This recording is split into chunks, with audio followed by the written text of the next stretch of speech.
Hey, what's up guys? This is Anthony from AnthonysCustoms, and for this review, we are looking at the Tamashii Nation's Digivolving Spirits Agumon / WarGreymon figure, which is a line I wasn't particularly interested in. I mean, I get that it's supposed to transform and stuff, so I was like, yeah, you know, it's not going to be super accurate. I totally get that, so that's why I wasn't really interested in it.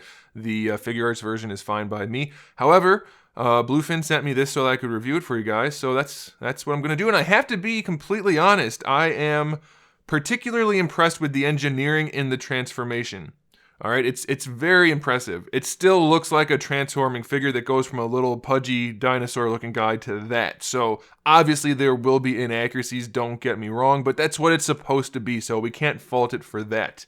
They did have one of these guys out, I guess, a while ago, and this, in some ways, the Agumon was a little bit more accurate, but in many, many, many ways, almost every way otherwise, this thing is just leagues beyond that one. It's pretty darn cool. So let's go ahead and get it off the stand and take a closer look. Now, this guy doesn't come in this mode in the package. He comes as WarGreymon, but I wanted to start in this mode because you start with the base mode, base version, base form. I don't know what it's called. I haven't watched Digimon in ages, but I did really like the theme song. Anyway, we're going to start here, and then we'll work our way up to WarGreymon. So this guy stands, of course, his knees are bent a little bit, roughly, let's call it 13 centimeters, which makes him just about 5¼ inches, right around there. It looks pretty good. I mean, for what it is, I wasn't expecting a whole lot. Having the big chrome things right here, definitely not accurate. Having no neck, definitely not accurate. Little shoulder spikes there, you know, that's the way it's gonna be. Otherwise, it's okay. It's good enough. I doubt many people are really going to get this and then keep it in Agumon mode. I'm betting most people would keep it in WarGreymon mode, which is pretty impressive. And I have a feeling they started with WarGreymon mode and then worked their way back to this version, because I'm guessing, like I said, most people want that. And it's a pretty badass thing. Now, like I said, it's pretty cool, mostly because it's big. It's surprisingly large for the price point. Agumon's not that big. He's only, like I said, what, 5¼ 5½, whatever I said. But WarGreymon's got some definite size to him, so it's pretty cool. Now we're just going to run through this guy real quick. There's no real paint on him other than the eyes and the teeth. Then, of course, this right here. A little bit of paint for the claws, and then the toes are actually separate pieces. There's no shading throughout. So it's pretty much just a hunk of yellow plastic, which is, you know, like I said, it's fine. I think a lot of money, probably a lot of their budget went into the engineering of this guy, because it's pretty impressive. It's like a Masterpiece Transformers figure. It's pretty darn good.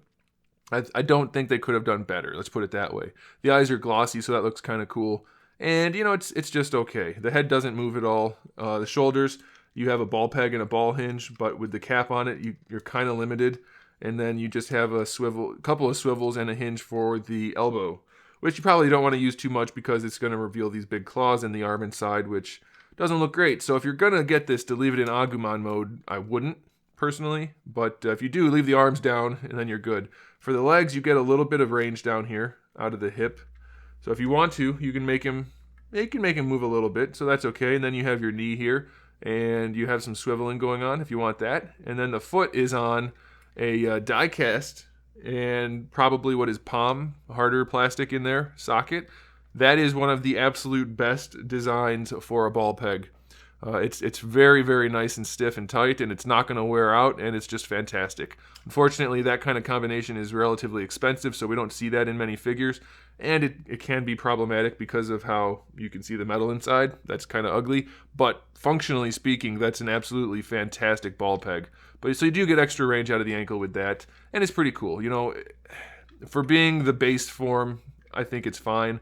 Again, I probably wouldn't buy it for this form, but for what it is, it's more than acceptable. But you're really going to be buying this for the WarGreymon mode. So let me go ahead and get him transformed. You don't want to spend 10 minutes watching me do that. So I'll get him transformed, and then we'll talk about that. Okay, so we have him transformed now, and now he stands to the top of his head about 6½ inches, which makes him just about 16 centimeters. So he does have a little bit of size to him for sure, and he's fairly bulky. Pretty impressive. Now, one of the things that the old one does do better than this guy is the backpack. He's got quite of a backpack. It's not ideal. It's not great. Of course, the Agumon head, you can't really do anything about that, so I'll give him that one. But the backpack's not great here, but they did manage to, from the front anyway, make it considerably clean. It doesn't have a whole lot of kibble, and it's fine. And you kind of You kind of don't notice the backpack too much once you get in post, so it's definitely not ideal, but I'll give it to them. And they did do a really good job with the paint job on this guy. Very, very nice with the silver in here and then the metallic red and the purples. It just looks really good. And there's a lot of die cast in this guy too. There are quite a few pieces that are die cast, and it's pretty nice, pretty overall cool. I like it. The head can look up and down pretty well. No problems there. Side to side, it's a little bit limited side to side. It's more of a lean, so that's a little bit of a bummer, but it's not too bad. I guess it's okay. The waist twist doesn't exist. For the shoulders, you have a ball peg where the arm connects to the socket, so that moves around pretty well. And then inside there, you have a ball hinge, and you also have this piece on a ball peg as well. You have your bicep swivel right here in the bicep. You, of course, can use the elbow hinge, which isn't quite 90 degrees, but that also rotates. And then you also have rotation at the little cup piece and at the forearm and at the wrist. So if you can't get this guy's arm where you want it better than 90 degrees at the elbow, you're having a problem, because it does get pretty good range all the way around. And then for the wrist having a ball peg, that gives you a little bit of extra play forward and back. So it's not too bad. Again, it's a transforming figure, so you're going to have some sacrifices in terms of general action figure quality. You know what I mean? As far as range of motion and that kind of stuff. His little skirt panels are on ball pegs, which can actually hinge up and down as well. For the hips, it's just like the ankles. We have those really nice die-cast ball pegs in the plastic sockets, so they're nice and stiff. Full range all the way out to the side, pretty much all the way forward. You do kick out to the side a little. Well, I guess it's not that far. I thought it went farther forward. I guess not. So, oh, there we go. Better range. Almost all the way forward. That's good. Thigh swivel's a little bit loose. That's definitely a bummer. And you also have a swivel down at the knee again. And of course, you have at least 90 degrees for the knee hinge, which is good. And then for the feet, it's the exact same articulation as before, that big old ball peg. So is it the best figure ever? No. Is it the best transforming Agumon to WarGreymon? I think so. I think if you're one of those people that really wanted it to transform, which is why you'd be buying this, I think you're going to be more than satisfied. It's a really solid transforming figure that goes from a little pudgy, like T-Rex looking dude to this. I think they did a really good job with that. If you're one of those people that doesn't like things that transforms, then this is not going to be for you, because you're not going to like the fact that it's got a head sticking off of its back or a backpack and that kind of stuff. But, you know, like for someone who wasn't particularly interested in this, I think they did a really good job. I'm personally not a fan. Like, I'm not one of those people who needs things to transform. Even when it comes to a Transformers figure, it's just a bonus, and when they do it well, it's an even better bonus.